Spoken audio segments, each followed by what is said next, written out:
नमस्कार मित्रांनो. कधी तुम्हाला असे वाटते का की घरात सगळे असूनही तुम्ही एकटे आहात? तुमच्या आसपास कुटुंब आहे, मुलं आहेत, पती किंवा पत्नी आहेत, पण तरीही मनाच्या आत कुठेतरी रिकामपण जाणवतं. 40 नंतर अनेक लोकांना ही भावना जाणवायला लागते. पूर्वी जे घर आनंदाने भरलेले वाटायचे तेच घर कधी कधी शांत आणि रिकामे वाटू लागते. मुलं त्यांच्या जगात व्यस्त होतात. मोबाईल, काम आणि जबाबदाऱ्या यामध्ये प्रत्येक जण गुंतलेला असतो. आणि अशा वेळी मनात एक प्रश्न उभा राहतो, मी खरंच या घरात महत्वाचा आहे का? पण जर तुम्हाला हे कधी असा एकटेपणा जाणवत असेल तर हा व्हिडिओ नक्की शेवटपर्यंत पहा. कारण आज आपण जाणून घेणार आहोत 40 नंतर एकटेपणा का वाटतो, त्याचा मन आणि आरोग्यावर काय परिणाम होतो, आणि सर्वात महत्त्वाचे म्हणजे या परिस्थितीतून बाहेर कसे पडायचे. कदाचित हा व्हिडिओ तुमच्या आयुष्याकडे पाहण्याची दृष्टीच बदलू शकतो. 40 नंतर एकटेपणा का जाणवतो? 40 नंतर जीवनात अनेक बदल होतात. तरुणपणी आपण खूप धावपळीत असतो. नोकरी, मुलांचे संगोपन, घराची जबाबदारी, समाजातील कामे. पण हळूहळू आयुष्याचा वेग बदलू लागतो. मुलं मोठी होतात. त्यांच्या आयुष्यात त्यांच्या मित्रांचा, शिक्षणाचा किंवा करिअरचा प्रभाव वाढतो. त्यामुळे आई वडिलांसोबत घालवायचा वेळ कमी होतो. अनेक वेळा घरात 4 माणसे असतात, पण प्रत्येक जण आपल्या मोबाईलमध्ये किंवा कामामध्ये व्यस्त असतो. त्यामुळे प्रत्यक्षपणे संवाद कमी होतो. आधी जेवताना, संध्याकाळी बसताना किंवा सुट्टीच्या दिवशी सगळे एकत्र बोलत असत, पण आता ते कमी झालेले दिसते. याच वेळेस माणूस स्वतःकडेही पाहू लागतो. मी इतकी वर्ष कुटुंबासाठी धडपडलो, पण आता माझ्यासाठी वेळ आहे का, असा प्रश्न मनात येऊ लागतो. ही भावना हळूहळू एकटेपणात बदलते. त्यामुळे 40 नंतर एकटेपणा जाणवणे हे खूप नैसर्गिक आहे. मुलं मोठे होऊन दूर जाणे. पालकांसाठी मुलं हेच आयुष्य असते. लहानपणी मुलं आई वडिलांभोवतीच फिरत असतात. प्रत्येक गोष्ट ते आई वडिलांना सांगतात. पण वय वाढल्यावर त्यांची जगाकडे पाहण्याची दृष्टी बदलते. त्यांना स्वतःचे मित्र, स्वतःची स्वप्ने आणि स्वतःचे निर्णय महत्त्वाचे वाटू लागतात. त्यामुळे ते आई वडिलांसोबत आधीसारखे वेळ घालवत नाही. हे पूर्णपणे नैसर्गिक आहे, पण पालकांच्या मनाला ते कधी कधी खूप लागते. अनेक पालकांना वाटते की मुलं आता आपल्याकडे दुर्लक्ष करत आहेत, पण प्रत्यक्षात मुलं त्यांच्या आयुष्यात व्यस्त असतात. म्हणून या टप्प्यावर पालकांनी मुलांना समजून घेणे खूप महत्त्वाचे आहे. त्यांना थोडी मोकळीक देणे आणि त्यांच्याशी मित्रासारखे बोलणे यामुळे नाते अधिक मजबूत होऊ शकते. पती पत्नीमध्ये संवाद कमी होणे. लग्नाच्या सुरुवातीला पती पत्नीमध्ये खूप संवाद असतो. दोघे एकमेकांच्या छोट्या छोट्या गोष्टीही शेअर करतात. पण वर्षानुवर्ष जबाबदाऱ्या वाढतात. नोकरी, घर खर्च, मुलांचे शिक्षण, नातेवाईकांच्या जबाबदाऱ्या या सगळ्यांमध्ये माणूस इतका व्यस्त होतो की पती पत्नीमध्ये बोलण्यासाठी वेळच राहत नाही. हळूहळू संवाद कमी होतो. संवाद कमी झाला की भावनिक अंतर वाढते. दोघेही घरात असतात, पण मनाने दूर वाटू लागते. त्यामुळे कधी कधी एकटेपणाची भावना निर्माण होते. या परिस्थितीत एक छोटा उपाय खूप प्रभावी ठरू शकतो.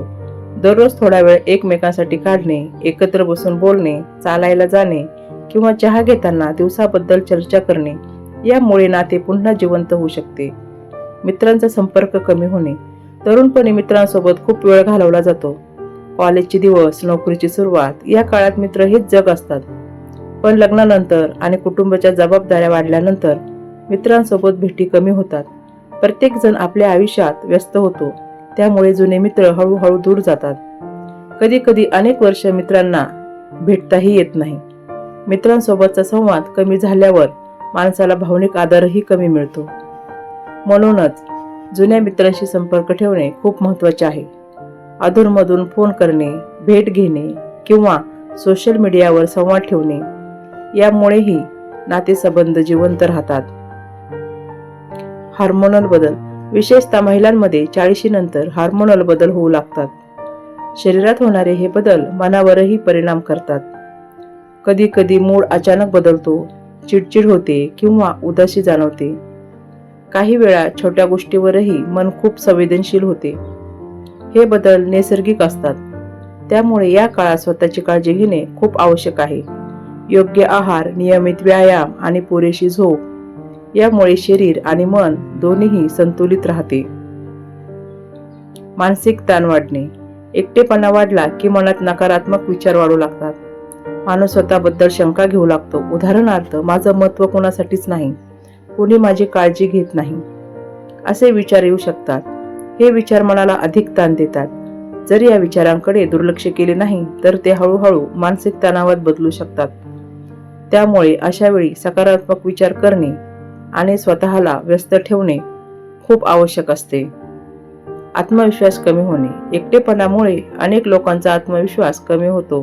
त्यांना वाटते की त्यांचे महत्त्व कमी झाले आहे.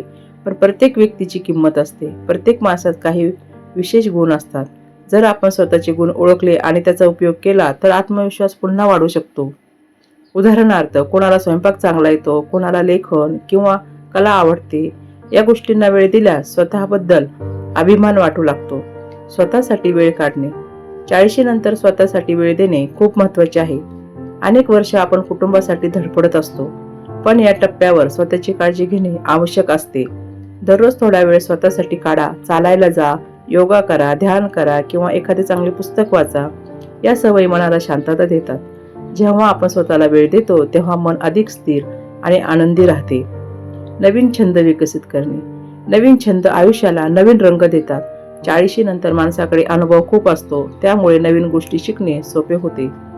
उदाहरणार्थ, बागकाम, चित्रकला, लेखन, संगीत, स्वयंपाक.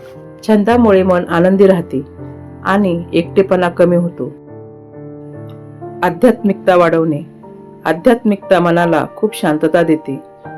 जेव्हा माणूस प्रार्थना करतो, ध्यान करतो किंवा देवाचे नाव घेतो तेव्हा मन स्थिर होते. आध्यात्मिकतेमुळे माणूस जीवनाकडे सकारात्मक दृष्टीने पाहू लागतो. त्यामुळे एकटेपणाची भावना कमी होते आणि मनामध्ये समाधान निर्माण होते. लक्षात ठेवा, आनंद बाहेर कुठेही नाही, तो आपल्या मनातच असतो. मित्रांनो, 40 नंतर एकटेपणा जाणवणे ही काही लाजिरवाणी गोष्ट नाही. हा आयुष्याचा एक टप्पा आहे. प्रत्येकाच्या जीवनात कधी ना कधी असा काळ येतो जेव्हा आपण स्वतःला विचारतो, माझ्या आयुष्याचा अर्थ काय आहे? पण लक्षात ठेवा, एकटेपणा म्हणजे आयुष्य संपले असे नाही. कधी कधी तो स्वतःला पुन्हा शोधण्याची एक नवीन संधी असतो. या वयामध्ये तुमच्याकडे आहे अनुभव, समज आणि आयुष्याची खरी ओळख. जर तुम्ही स्वतःसाठी वेळ दिलात, नवीन गोष्टी शिकलात, कुटुंबाशी संवाद वाढवला तर 40 नंतरचे आयुष्य आणखी सुंदर आणि आनंदी होऊ शकते. म्हणून आजपासून एक गोष्ट लक्षात ठेवा, तुम्ही एकटे नाही आहात. तुमचे आयुष्य अजूनही खूप मौल्यवान आहे.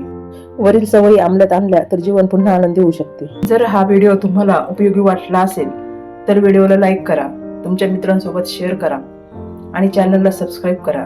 कारण इथे आम्ही दररोज आरोग्य, आनंद आणि सकारात्मक जीवनासाठी उपयुक्त माहिती देत असतो. धन्यवाद.